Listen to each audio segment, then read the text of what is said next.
काही दिवसापूर्वीच मी लोकसभा लढवणार नाही अशा पद्धतीचं विचार नारायण राणेंनी व्यक्त केल्याचं माझ्या कानावर आलं. एक मात्र नक्कीच आहे की नारायण राणेंना ह्या लोकसभा मतदारसंघामध्ये लढण्याची हिंमत जी पाहिजे ती हिंमतच नाही आहे.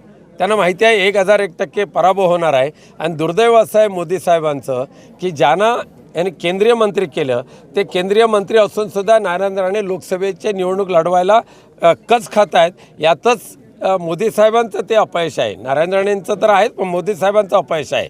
उलट केंद्रीय मंत्र्याने बेधडकपणे उतरायला पाहिजे लोकसभेच्या निवडणुकीमध्ये आणि आपटायलाही पाहिजे. जिंकून येण्याचा तर विषयच नाही, परंतु पराभव समोर दिसतोय म्हणून पळ काढायचं अशा पद्धतीने हे पळपुटे नेते आहेत. उमेदवारी अर्ज भरून दे, नंतर मी त्याच्यावर अधिक बोलेन.